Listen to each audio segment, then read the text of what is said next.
Hello, everyone. Thank you for attending today's webinar, The State of Trade, Filling Those Return Containers, What's Up with U.S. Exports. This webinar is our August event for the State of Trade webinar series, a monthly series of experts offering timely insights into the rapidly changing world of international trade.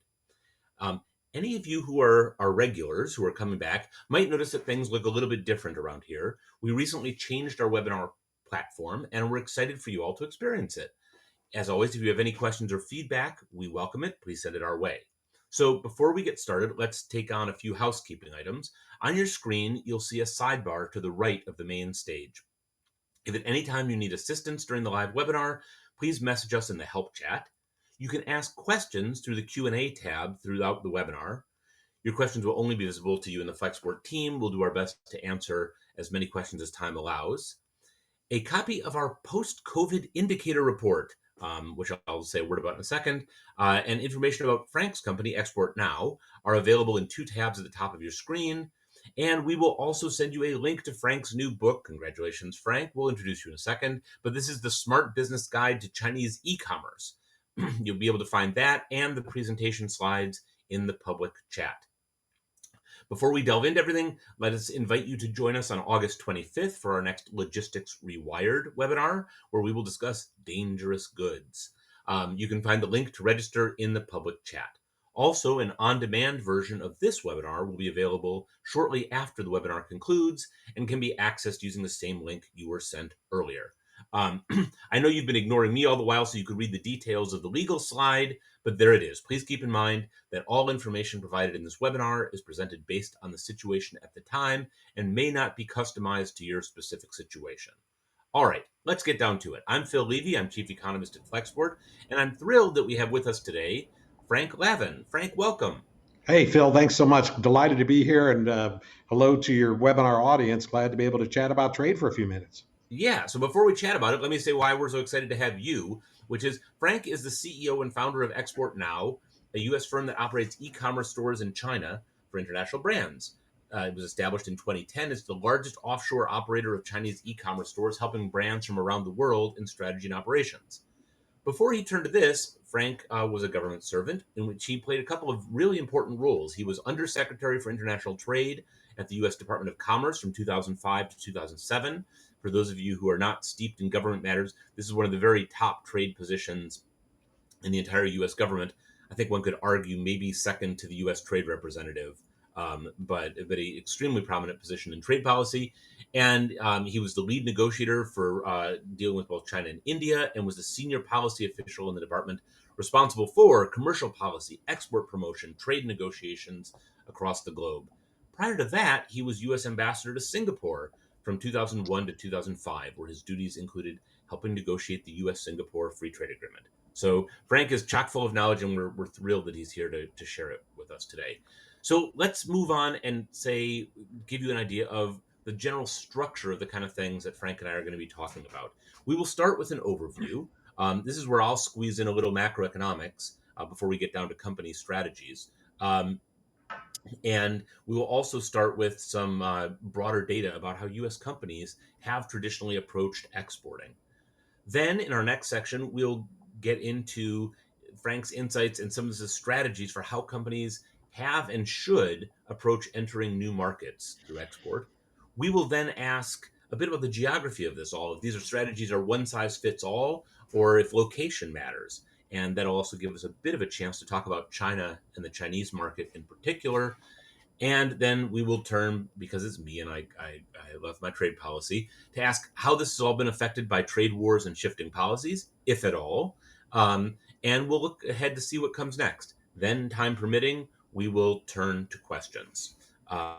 Also, I was going to mention before we jump into all of the exporting stuff, a little interlude here. I did promise I would say something about this post-COVID indicator. You will find a link to this. This is Flexport's one of Flexport's new data releases, where we are keeping tabs on just how crazy things are in terms of the world of logistics, and in particular, the preference people have shown for importing goods. We're going to be talking about exporting, but for the kind of consumption of goods, which has driven a lot of imports.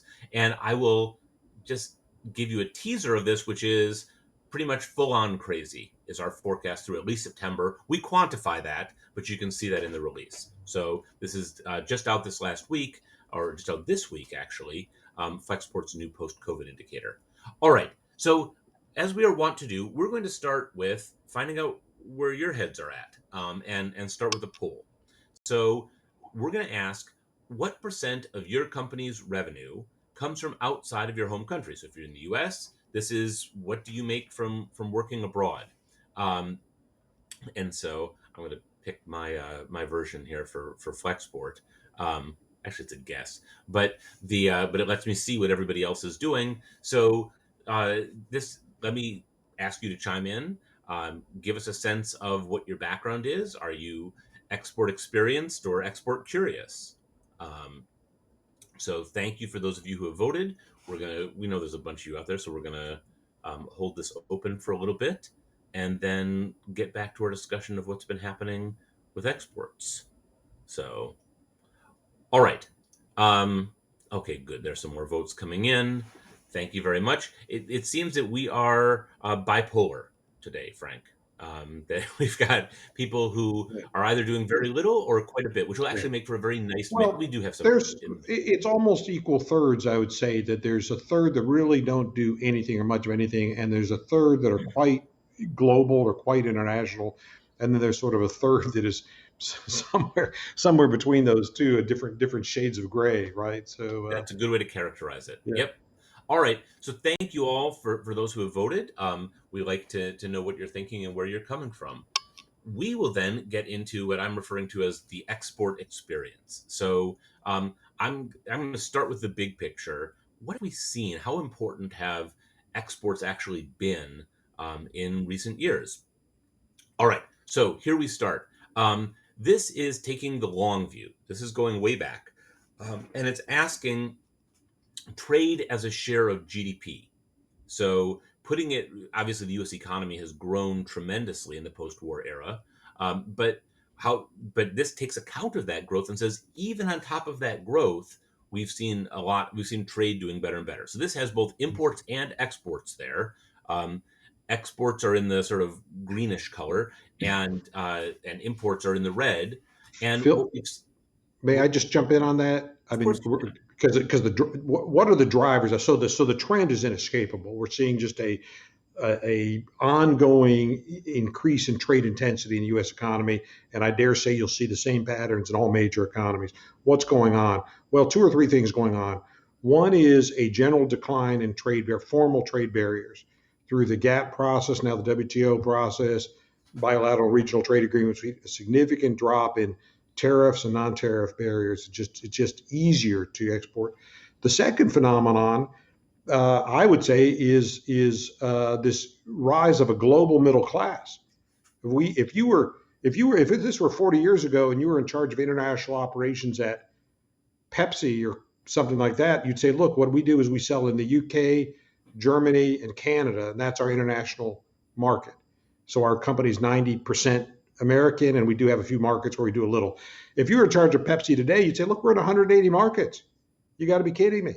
We're global. We want to make sure anybody in the world who wants a Pepsi can get a Pepsi, right? And so China's moved to market economics. India's moved to market economics. The integration of Eastern Europe into the EU and incredible transformations in Africa and Latin America, not as profound as China or India, perhaps, but still, we're now the size of the global middle class is maybe twice what it was 30 years ago. So there's more of a reason to start thinking about this than you had a few decades ago.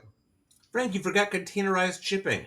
and No, the no, and no, the advent, I agree with all yeah, that you said, and yeah, I think you're yeah, right. And it's important to note those trends, which is, yeah, big policy change, a change in mentality. You had things like containerized shipping, which did lower transport costs significantly. You had much easier communication mhm, across things, and one of the things this has meant, I think, which maybe might or might not take up as a topic, is it has allowed for this sort of geographic diversification of a supply chain, yep, which yep, is that it was, if you looked at the starting period here, it was just not technically feasible to have right, something where you'd have multiple stages of your production yeah, process in multiple places synchronized and coming together. And yet that's a lot of what we've seen later. And it's worth Yep. noting on this that when people measure these trade flows, these tend to be gross trade flows. They're not doing value Yep. added. So Yep. if you take a chassis and then you move it someplace and it gets some work done and then it moves back, and you do see this a lot, for example, in the automotive industry in North America, every time it's crossing a border, it counts as an export or an import. Well, So so our key business takeaway, we talk about international trade, international business. Our key business takeaway is it has never been easier for your company to enter a new market, and it has never been easier for your competitor to enter your market. So you've that's right. got both an offensive and a defensive reason to start thinking a little differently, take this chart seriously. Yeah, no, that's an excellent point. And the last one that I'm going to note here is that if you look at the earlier part of this, you'll see that the green line is above the red line. This was an era of trade surpluses. Later on, the green line is below the red line. That's an area of trade deficits. That won't be the focus of what we're talking about today. It has been something that has, I think, incorrectly been a central focus of a lot of trade discussions over the last number of years, where this is taken as something of a scorecard. I think that's a bit of a misinterpretation. But let's go to the next slide, and we'll see this in a more. This is a zoomed in version. So now we're looking from 2017. Before we were taking the long post-war view. Here we've done two things to change this. We're going to 2017, and we've also normalized and indexed things so that for both exports and imports, the January 2017 value is equal to 100. So what you see in this is right up until the pandemic, imports and exports were pretty much tracking each other. As you saw earlier, we still had a trade deficit. So actually, in levels, exports were less, but they were kind of behaving the same way. And then the pandemic seems to have had a differential impact on the two. That exports took a sharper plunge and have had a slower recovery than imports have had. So this is that you'll see that relative to one of the nice things about normalizing things this way is from the right hand side you can really read off the percentage changes directly. So we're seeing imports up about 21% over where they were at the beginning of 2017, whereas for exports that's more like 15%.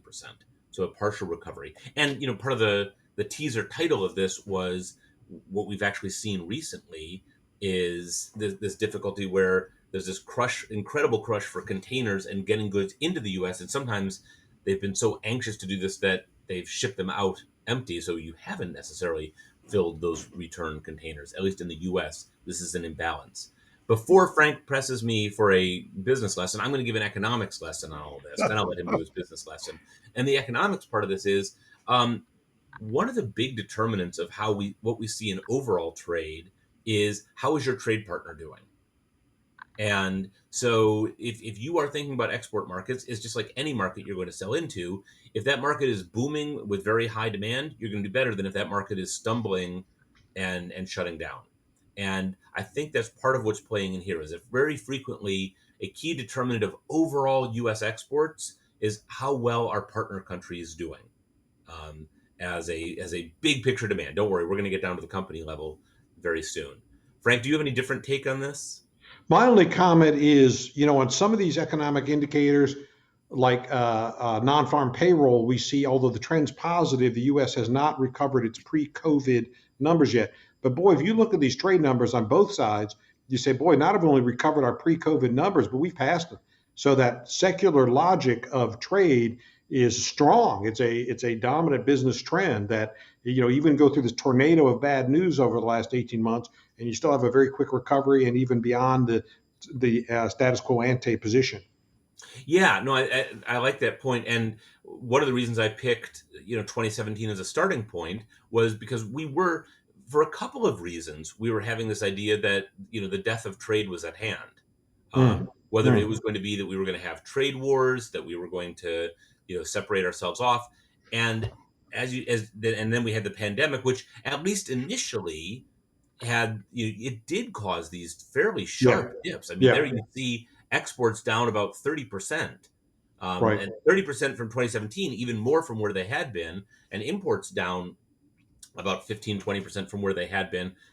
And yet we've seen that trade recover despite Yeah. all of the challenges. Yeah.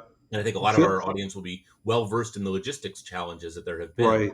But Phil, So, your point, I think, is an excellent one that, look, for the first time in the modern era, you had U.S. political leadership with sort of an anti-trade theme in its international rhetoric. And if that's all you knew about the U.S. or the U.S. economy, you might say, boy, there's got to be a decline in trade. Because this is the first time since you have to go back to the 1920s to find presidents who were skeptical of trade. So, but you'd say, well, despite the rhetoric being sort of skeptical or hostile to trade, there's a lot going on. So the logic of the marketplace beats political rhetoric, I guess, is my conclusion. yeah, well, the evidence seems to be there. All right, let's move on to the next slide. And again, they'll revoke my economist's license if I don't do something like this, which is if we're talking about sort of what's happening to exports versus imports, it's always a good idea to check the exchange rate. And since we hadn't put that up in State of Trade for a while, here's an exchange rate graph. This is a broad dollar index put together by the U.S. Federal Reserve, where when it goes up, this is a stronger dollar. When it goes down, this is a weaker dollar. That is a real differentiator between exports and imports. In that, a strong dollar will make U.S. exports look expensive. A weak dollar will make U.S. exports look cheap, and the reverse for imports. It's interesting that you'll note that's true, but this doesn't correspond perfectly to the kind of stuff we were seeing before. You do see there's that spike there right around the time of the pandemic. We've seen that actually in the global financial crisis as well. That there's times of uncertainty and people seem to rush into dollars and it bids up the dollar. But now you've seen that that's actually subsided and gotten below the dollar is below where it was pre-pandemic. This probably has a lot more to do with macroeconomic factors like people's expectations of interest rates than it does with actual trade flows. Although it certainly does matter what your price is when that's translated into another country's currency. All right, let's move on because now we're going to start. Well, okay, here's one that I wanted to sort of show everybody. I don't know about you, Frank. I often get the sense that, and there's actually been some survey evidence to back this up. There's a lot of pessimism about exporting from the U.S. We don't make anything. We don't export, and so I thought again, let's go to some data.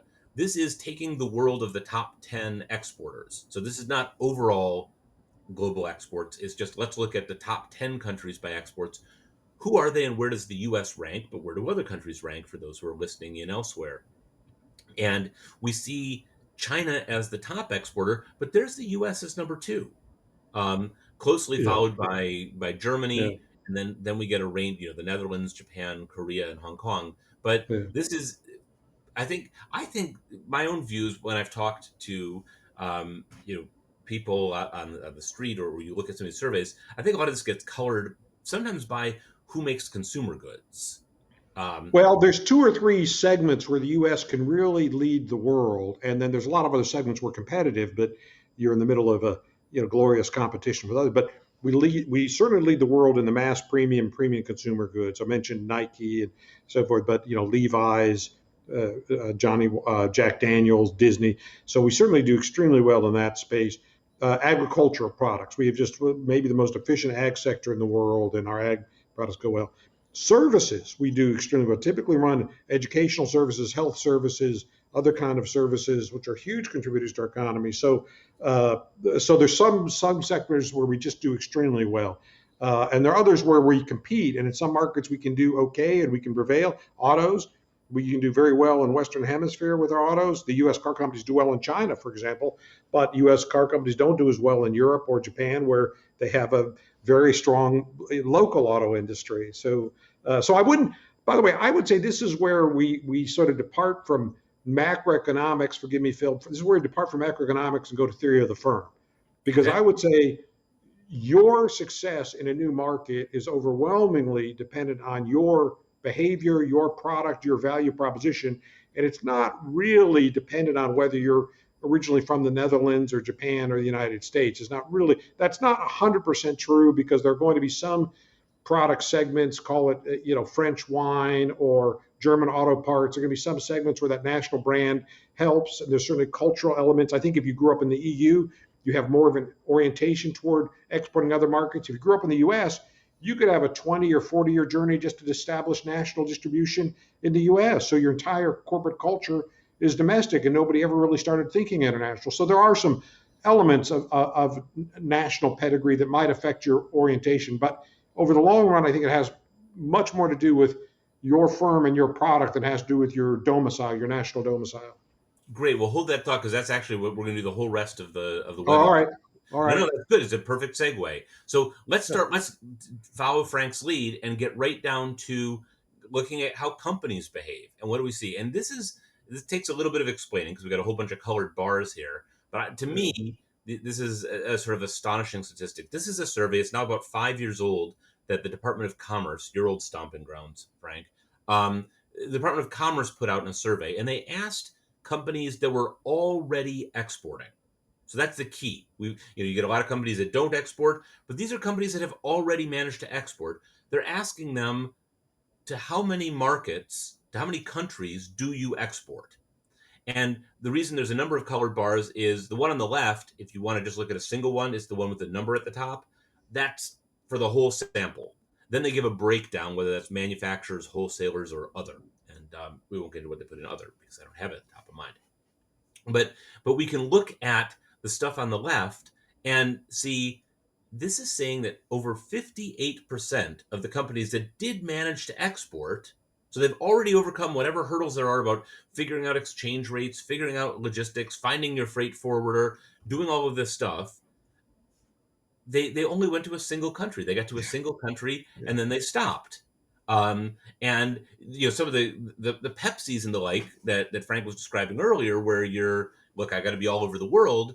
They're there, but it's a much smaller percentage Yeah. when you look by companies. Obviously, if you weight by sales, it's a different Right. story. Um, Frank, what do you make of this graph? Well, yeah, yeah. By the way, I had the same conclusion you did. If you looked at sales volume, you'd probably say, well, look, the global majors might be small in numbers. There might be 1,000 U.S. firms that are globally successful, but boy, that accounts for a huge amount of exports. But the mid-tier firms, the smaller firms, I would say they're more likely to be accidental exporters. If they're in a foreign market, they're there because something happened. Somebody emailed them and said, "I want your product," or they happen to live in a border community, or their cousin works in Toronto, or something happened. So they've got a client, they've got a business relationship. They might be very happy with one market, but they haven't yet developed an international strategy. They've got some skills probably, and they're probably enjoying the sales they have, but that's a little bit different than saying these guys are going down a path of internationalization. But I'd also say this chart you show us is, I think, a healthy chart. If companies are starting to become more sensitive to new markets, more sensitive to exporting, the first thing you're going to see is one market. The first thing somebody's going to say, look, I think I can tackle Canada. I've met some folks from Canada. I've got a distributor in Canada. I'm gonna spend the next 6 months working on a Canada solution.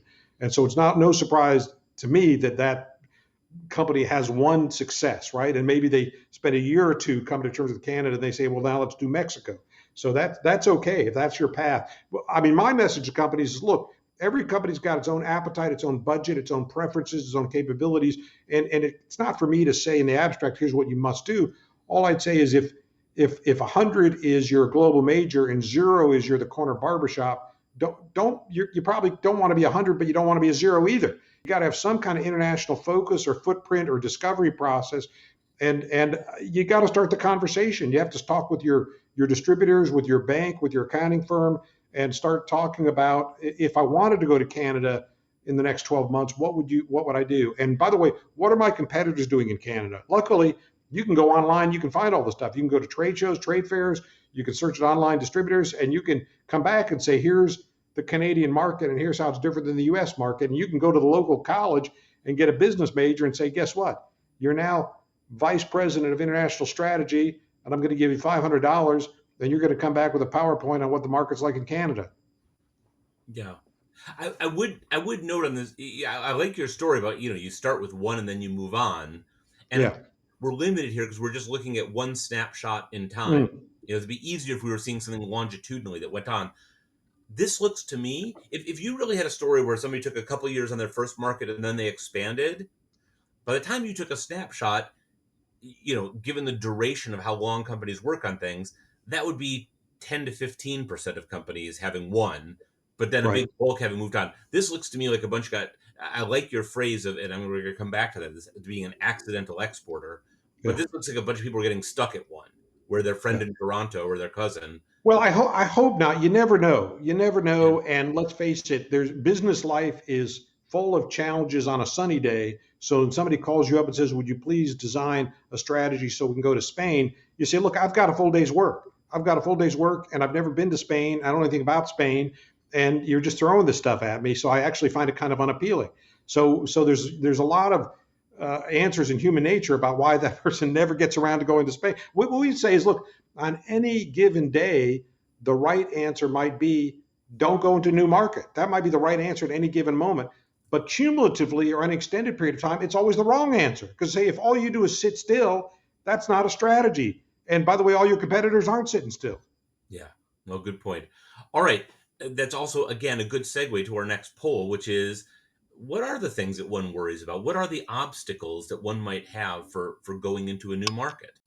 So here are your choices. I consider the most challenging part of exporting to be identifying the right market, business development in the new market, logistics, clearing customs, etc., managing across broader distances and across different cultures, or trying to handle and anticipate changes in regulations and tariffs. So I'm going to vote here for logistics because I know who pays me.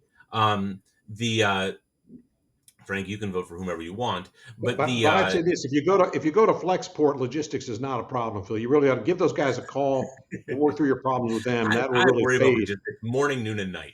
Okay. All right. Anyways, but this I'll let everybody else. I don't want to influence how other people vote. You can either overrule or but please join the fray. Say what you're thinking, and if you are already doing this, you can say what is your biggest concern. If this is so if you are part of that group where you answered initially, where you're not yet actively engaged in exporting, what are the things that are sort of causing you to hesitate? What are the things that you worry about the most? All right. Thank you for those of you who voted. I don't know if we have any more coming in, but this is a good development. Yeah, whether I swayed or not, Frank, that looked like it was kind of across the board Yeah. that Yeah. we had all of these things. It's a complicated thing to export. It is complicated, and also it tells me, look, we're all creatures of habit. And as I said, you've got a full day's work running your business anyhow.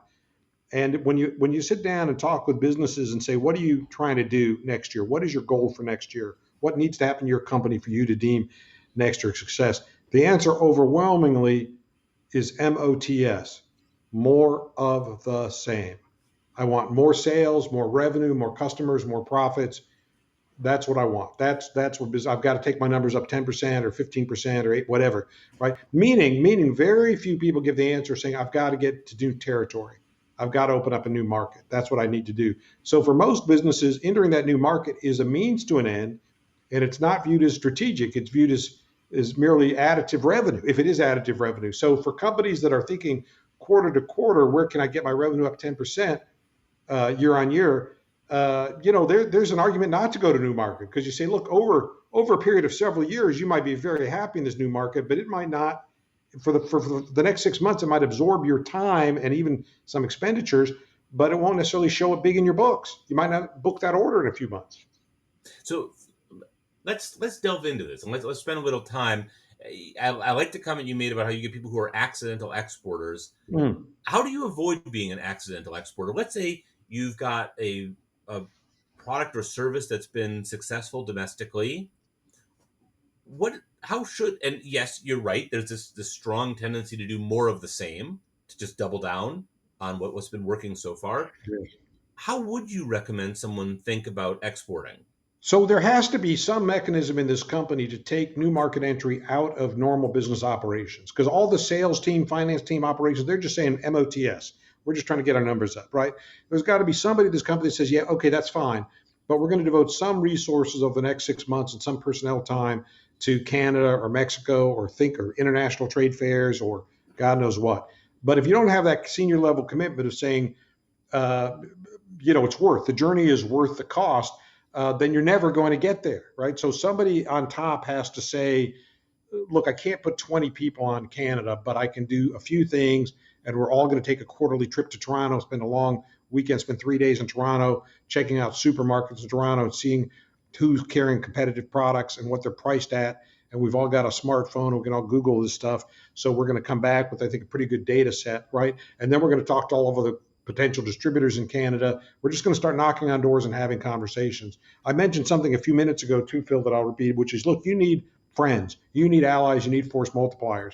If you've not dealt with exchange rates, talk to your bank and ask them what is the most common hedging strategy people use for exchange rates. If it's U.S. Canada trade, I'm going to get paid in Canadian dollars. What do I need to do about that? You need to talk to your accounting firm. You need to tell your accounting firm, your bank, listen, guess what? In 2 weeks, we're going to Toronto for a few days. I'd love to call on your counterpart in Toronto, right? And there'll be a number of people like that you can draw. Your express delivery company, who do you use in Canada?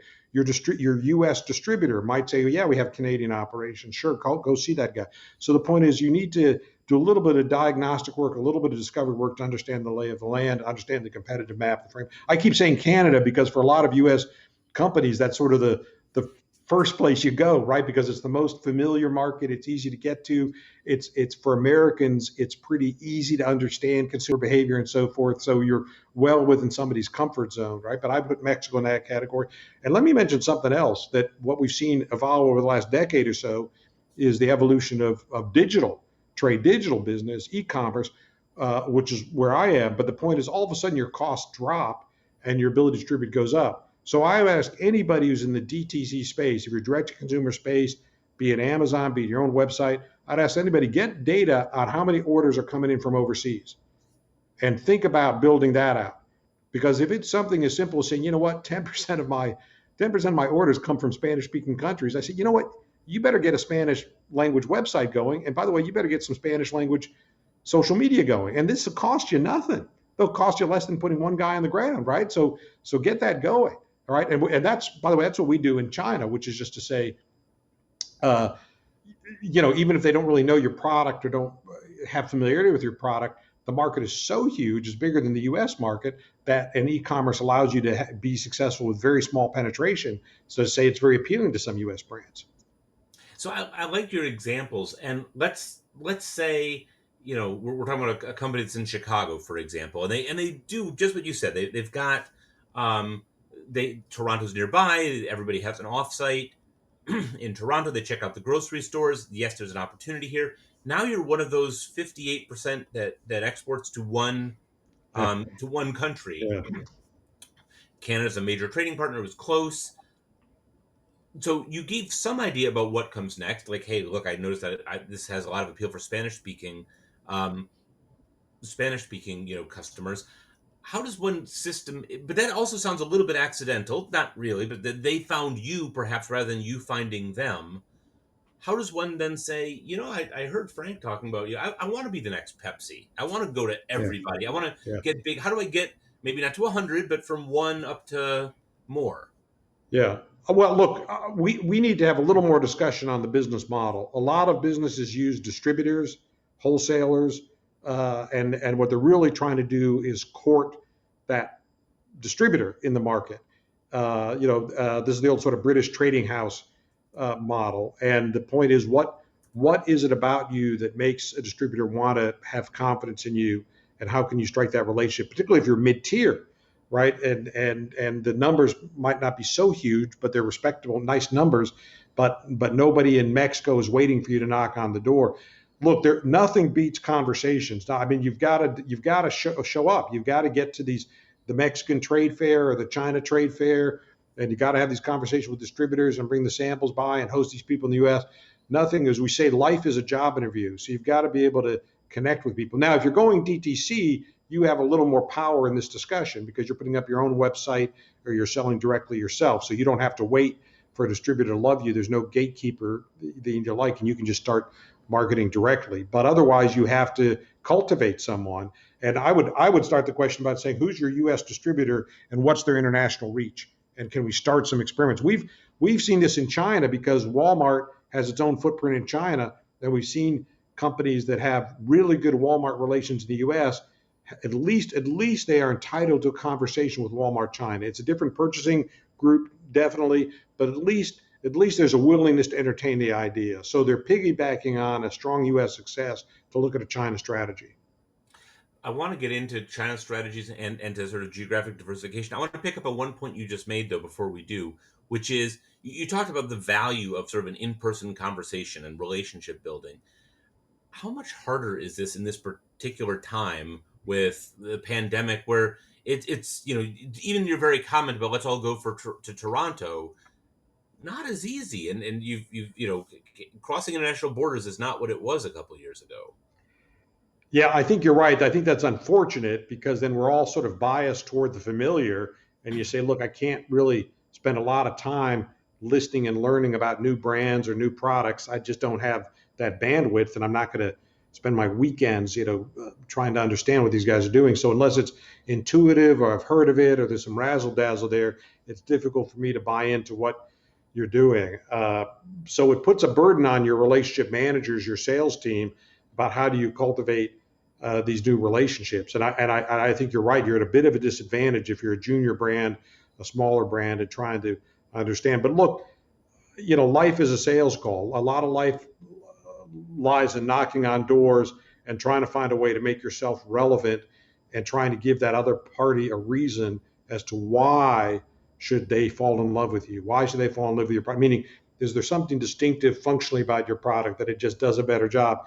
Is there something fantastic about the marketing, communications, or emotional content of the product? But how do you allow someone who doesn't have a pedigree with your product fall in love with it? Well, we did. Look, we took ocean spray to China, and not one person in China grew up with cranberry flavored drinks or food products. I mean, there wasn't. It's an alien product. So there's no Thanksgiving heritage, or nobody had cran apple juice in school or anything of that nature. So you really had a journey to help the customer, the Chinese consumer, think about cranberry juice. And did you enjoy the flavor? Does it have health benefits? But it was an educational process of conscious, but enormously successful. It is a distinctive flavor, and it is very tart, so it can be kind of uninviting initially, but it also can be sort of addictive, right? If you like cranberry juice, you like cranberry juice. So it's been a huge win for Ocean Spray to get into the China market. Yeah. All right, so let's move our slides a little bit, because I want to talk a bit about what I'm calling the geography of exporting.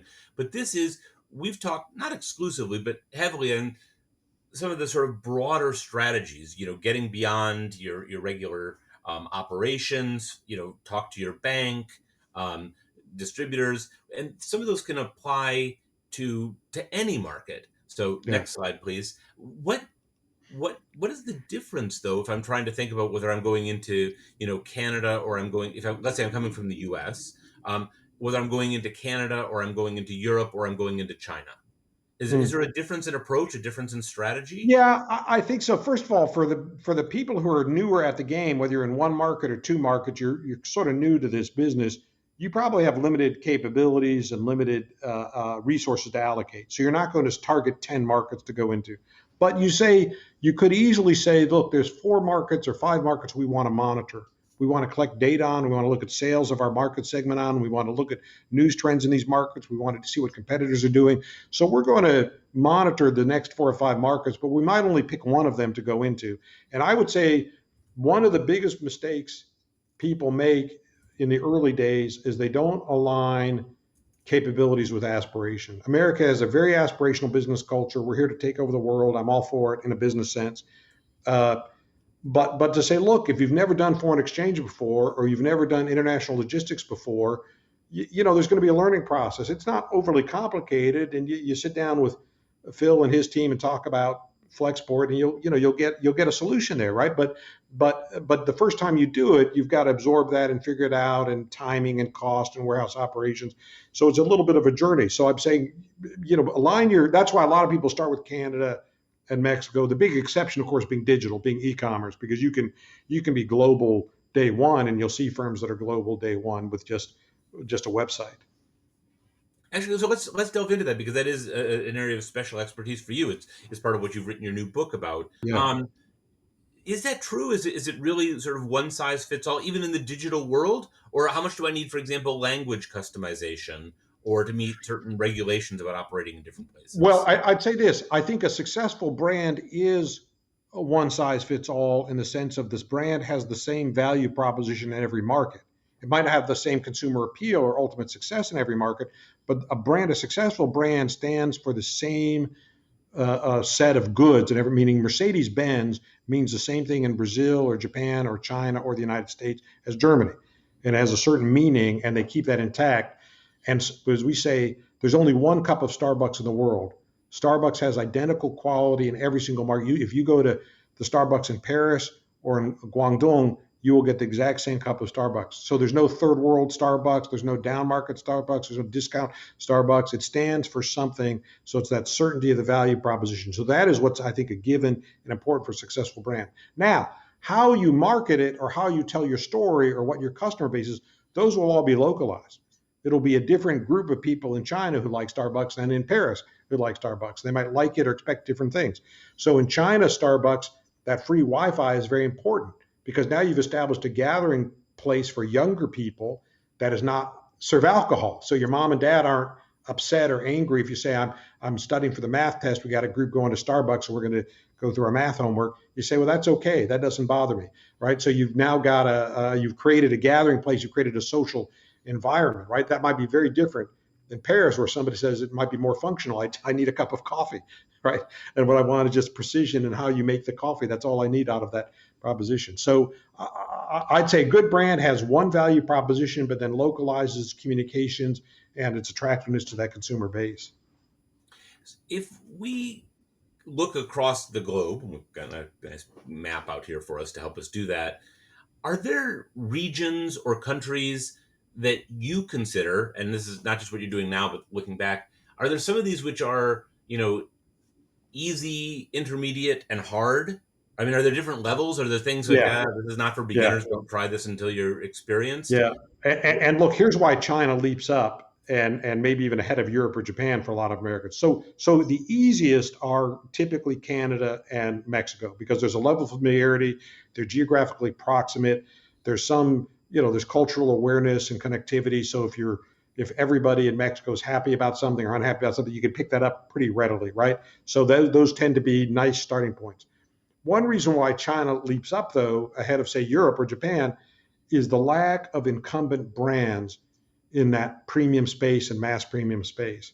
So one reason Starbucks does much, much better in China than in any European nation is, look, every European nation has one, if not several, national level coffee shops, right? I mean, they all have their own coffee tradition and coffee heritage, and coffee shops have been around for several hundred years. So nobody in the European countries were waiting for Starbucks to open up, although Starbucks does okay there. But in China, they don't have that tradition. Coffee shops didn't exist until Starbucks showed up, right? So you're introducing something for the first time, and you don't have indigenous competition. But that same thing with upper end apparel, same thing with consumer goods, same thing with cosmetics, same thing with a lot of food and nutrition products, is you don't have domestic competition. We did also in China, we did Smucker's jams and jellies. And I talked with Tim Smucker about, well, talk to me about the European plan. Well, this was his point. He said every country in Europe grows fruit. Every country in Europe has multiple jams and jelly manufacturers. And of course, you purchase what you grew up with. You purchase what your mom had in the kitchen, right? So it's harder for Smuckers to go into a market that's already pretty mature and pretty established, but it's easier in China. So that gap, so to speak, is hugely important for U.S. consumer brands going to China, lack of incumbent brands. Now, the downside of that is you're working on stimulating primary demand. People have not heard of your product. They're not used to it. They're not familiar with it. So you've got to spend more of an effort on educating the population. The good news is you're not facing off against a domestic competitor. As we say in China, this isn't strictly true now, but it was sort of true 10 years ago. There's not one person in China who is shopping at the store their parents shopped at.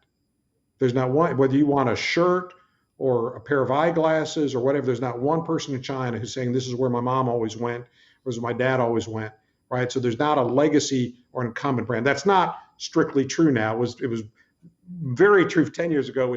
You could say it's more true in China than in other markets. So meaning the consumer is more open to a foreign product in China than they might be in Japan or in France.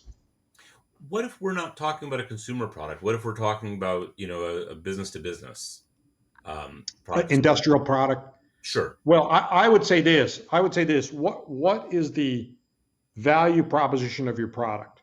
Is it functionally better than anything else? And sometimes the answer is yes, we make a better product. Sometimes the answer is yes, but, meaning the degree to which we're better isn't always relevant or doesn't always drive decisions. And sometimes it's yes, but the price differential might be perceived as greater than the functional differential. So the point is, you've got to be able to answer that question from the customer's point of view. So we would say in the US, you might be a dominant provider in the industrial space for all sorts of reasons that are not directly connected to your product. You might just have a best distribution. You might have great customer relationships. You might have good financing. You might have predictability and reliability, so the customer is very comfortable with you. So they're buying because you've got scale, you've got scope, you're the incumbent, right? That's fantastic. That's great. But none of those will be drivers for you in the new market. In the new market, you're the insurgent, you're the disruptor, and you're facing somebody who has all those advantages I just articulated. So you've got, you're selling elevators someplace, and they'll say, well, we've got national level elevator companies, and so why do we need to go with you? And you've got to be able to answer that question. So as we say, there are two kinds of companies in America. There are companies that are successful because you are smart. You actually created something that people respect and like and use. So there's companies that are successful because you are smart, and there's companies that are successful because your grandfather was smart. So somebody at one point created something really cool, and maybe you still have, maybe it is still really cool, but really what you have is distribution and scale helps you, and that washes out at a new market. So you've got to do some diagnostics here about what is that value proposition. Look, we've had guys come to us in China and say, I make office staplers. And you say, well, with all respect, your office stapler, I don't see why a Chinese consumer, they have staplers in China. There's nothing techie in this. There's no fashion, and there's nothing interesting in this product. I mean, you say it a little more polite way, but uh, you've got to be realistic about the intrinsic appeal of your product. And the question we'd say is, why should the Chinese consumer, or make that the Mexican consumer, the French consumer, why should that person fall in love with you? What is there special about you, your product, that person's going to swoon? Yeah. All good points. Okay, we can keep going on this. We got to have some other stuff to get to. So let's Sure. move on with slides. And I believe we're going to do one more poll. We're going to ask. Now we want to get a little bit forward looking. Our time is running short. What we'd like to ask everyone is, we're going to move in and talk a little bit about policy. But amidst all the talk of nearshoring and decoupling, we're going to ask you to look 5 years into the future, just to be precise. Do you think importing and exporting will be more important than they are now? As important as they are now? Less important than now? Or not sure? I see the gremlins changed my answer. The last one was supposed to be not sure, therefore I need to keep listening to State of Trade. But we'll go with just the sort of tame, uh, not sure. All right, Phil, let's get Phil, them I'll both. say this one: if the first one doesn't win handily, you and I need to go back to communication school. And that whole first part of that lecture was to say, look, it's almost inescapable that as costs continue to drop and global affluence continues to grow, you're just going to see it. But all right, there are people who don't see it that way. Okay, but to be fair, yes, I have great respect for our persuasive powers. We're not the first ones to raise this idea of Yeah, nearshoring and decoupling. If you listen, and you have in the past, to Washington policy debates, sure. they're not talking about the sort of tight embrace of the U.S. Well, and China, and how close we're going to be in the future. I'll say this. I think the most susceptible sectors to flatline or maybe even deterioration, there are some segments of the economy that might be vulnerable, but those tend to be the regulated space that are most vulnerable to nationalism. So think of telecommunications, think of big tech, think of finance, where there is a sort of they're all regulated. So the government can easily tilt or shut down or do things that will impede international penetration, and they're susceptible to this nationalism. So there could be some volatility in some of those spaces. So this is what I want to jump into in policy. First, let me thank you all, the audience, because it appears that Frank and I will not have to go to communications school, and because the litter was more important. again, we appreciate you all joining us, but you're the enlightened ones who join us. I want to talk a bit about policy and what comes next, and just the kind of things you were talking about the importance of regulated industries. And if we can go to the next slide, um, here's an example of this. You've been talking about China trade.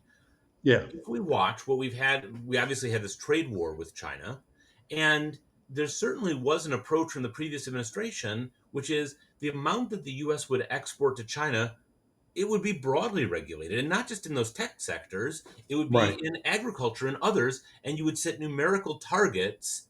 Now, this is some work that Chad Bowen has done at the Peters Institute trying to keep track of this, saying we haven't met those numerical targets. But let's start specific like this, which is to what extent is the success of exporting, in this case, say to China, being set by government policy Yeah. versus by company actions? Yeah. And I can't answer that question without first a little editorial, if I may. Yeah, why For almost all of the modern era, meaning from the establishment of the GATT in 1949 to the WTO and all of U.S. trade policy, U.S. trade policy across the political spectrum, Republicans and Democrats, are all simply we want liberalization. We want markets to open up, and we want the chance to compete fairly. So we're not looking for bias or barriers or so forth. We just want the chance to sell, right? And we realize the market will determine the ultimate outcome. The last administration had a real sharp break with that to say, we want somebody to write a check. We want somebody to give us a check, right? Because you've been unfair to us, you've been mean to us, so give me a check and I'll sell the goods. And I thought philosophically that was really the wrong place to go. And I thought it wasn't going to help U.S. goods. And that's just a general statement. Then you take into China specifically, and I'd say, boy, the guys in the Chinese government are going to be quite fools if they accommodate those demands. They're going to be quite fools because all you're going to do is feed demands if you accommodate them. So it behooves them to be grudging and minimalist in response to those demands. And it behooves them to have a feedback mechanism so that the view in the United States is, well, whatever you thought of that, let's not do that again because it just didn't really work, right? And I think they've been generally successful from their point of view. So it was, I think, poorly intended, bad philosophy, and it came out, I think, just the way China wanted to do that. Now, that's the editorial. Go to your question now. What does it matter for me? I'd say government policies in general don't really matter. What really matters, it's back to what we talked about a minute ago. What really matters is you, your firm, your product. Why and the reason should anybody buy your product anyhow? And if there's an answer to that, you're going to enjoy success in the market. And if there's no answer to that, good luck to you, right? Maybe you're doing well in your home market because you're the legacy brand, but there's no surprise at all when we look at U.S. exports to China and we say agricultural products do very well. Well, we are the most efficient agricultural producer in the world. So no surprise you do. And we have this fantastic deserved reputation for quality, health sensitivities. So no question that Chinese consumers want to get apples from Washington State or cherries or other great fruit products in. That's not a surprise. Similarly, no surprise, we do extremely well with educational services because we've got the best universities in the world. So if you're really aspirational in China, you say, I really want to play in the top tier, well, you better become a global citizen, and you do that by getting a U.S. degree, and then you're kind of bilingual, bicultural, and anybody will hire you if you're that place. So where there's excellence, U.S. firms do very well, and when there's not excellence, then you're scrambling.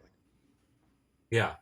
Let me push you a little bit on some of the policy things because you're saying it's really what you do as a company. But I'm going to take one that's been very prominent, certainly in China, but not only in China. Intellectual property protection. Yeah. If I'm exporting, how much do I need to worry about that? Yeah. In the retail space, meaning logos, trademarks, black market goods, we say pirated goods, I'd say you've got very strong protection in China. All of the major platforms outlets have takedown regulations. We worked on them. We use secret shopper programs. So you've got really good protection and retail IP. And I'm saying it that way because I think there's still industrial IP, where I'd say this way: if something can walk out the door, it tends to walk out the door, right? And your ability to, if it's an industrial process, if it's like making a float glass plant. I talked with one of the American leading glass manufacturers, and he said, you know what, our management team all left one day and went to a local factory, and no doubt they took knowledge with them. And you said, well, what did you do that allowed them to do that? I mean, so I would be very, very careful about industrial practices and protecting them and policing them, because I think processes do tend to walk out the door. If we sort of step back just from the predetermined China question, is that the kind of, if you're assessing that earlier exercise we did, you're looking across the map, where might I go? How much weight do you give to things like tariffs or intellectual property protection, choosing among I countries? wouldn't start there. I would start with sort of because the way what you're really saying, what's embedded in your question is what are the ultimate market consequences of regulations and tariffs and so forth. And instead of trying to do it on a micro basis and say, well, tariffs are 11% here, 8% there, let's add it all up, let's come up with our own algorithm, I'd really say, look, you can cut right to the chase. You go right to the final report and tell me how big this market is. So if you're making lipstick, you can say, look, I can figure this out. I can get data on the top 10 markets in the world and how big the lipstick market is. And then to your question, I say, yeah, but what percentage of that is imported lipstick? How big is the international market in China for lipstick, as was the international market in the UK or Japan or France for lipstick? But that will encompass all of the regulatory or IP issues or something, because you say, you know what, if 40% of the market in China for lipstick is international, somebody's doing very well. Something's working, right? I can play in that space, right? But if it's only 4%, I'd say, you know what, that's tough because I'm just clawing my way in to get some slice of that 4% of the market. So I'd look at that kind of data at a macro level, a segment level, and not try to tally up national level tariffs and regulations. And I can tell you something, of the big 4 or 5 markets, if you're looking at cosmetics, you look at EU, Japan, US, and China, there's a high degree of similarity in what they need in terms of labeling and testing. The one difference you see in China is China still does animal testing for in-country sales, not for cross-border sales. Now they say they're going to do away with that, but there's some, so there are some differences. But the point is, if your product is legal in the U.S., we've seen over like a 99% likelihood it'll be legal in China, right? That your ability to get that product approved, tested, labeled, and so forth is very, very high. So thank you. The last question I want to hit you with kind of circles back a bit to the beginning.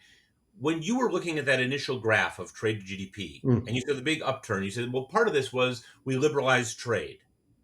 And that was part of what drove this. So we've talked both at the macro scale and we've talked at the company right, level scale. right, When one's looking ahead, I don't know what you see in your crystal ball for the next, say, 4 or 5 years. I'm not seeing a lot of trade agreements coming through with this kind correct. of expansion. What does that portend? So this is another way of asking the question we just polled the audience, whether it's sort of more, less, or the same. If you buy that premise, how do you see this? Is it all up to companies now? Is there any going to be any help from the government? What's your prognosis? Yeah. By the way, I think your premise is a fair premise, a little bit to my dismay, I have to say. But I think we're past the golden era, the golden moment of liberalization. I think it was enormously successful, but the political winds have shifted a bit. But there are other drivers, as you point out. There's a huge cost driver, huge technology driver, and what we've seen, back to that one country, the accidental export. There's a familiarization driver. When I was at Citibank in China, I was Citibank Hong Kong doing China facing work for a number of years. What we saw dramatically is that when a company's international business started to exceed 10%, they really started putting resources behind it. You really had buy-in. When it was at 4% or 6%, that was sort of the accidental export. They said, I don't know, we got some guy in Mexico who buys our stuff. We don't even know who he is. We don't go to Mexico, but we'll take the money, right? But when it crosses 10%, somebody in that company says, son of a gun, let's take this from 10 to 20. Let's get a sales team out there. Let's really start getting into this game and figuring out what's going on. So all we're saying is, you know what, that might have been a 10% decision 20 years ago. You could do it. You can do it now at 0%. You could say it's a big world out there. I've got to be part of it. Which market is most promising to me? Where are my competitors? Where's the biggest hole in the market right now? And what kind of resources do I have to put into this to start doing some toe in the water activity? Okay, that's great. It's a nice note to end on. And in fact, that is all that we have time for today. Let me Oh, thank you, Frank, for sharing your insights. Let me point out to the audience, you can get more of Frank's insights in his book, which is, I think, just about to come out later this month. And and then there's additional links that you can find on the site. We invite you again to save your spot for the next Logistics Rewired webinar. A link is located in the chat box to your right. And with that, thank you all for joining us, and please stay safe. Thank you. Thanks, Phil. Thanks to the audience. Thanks so much.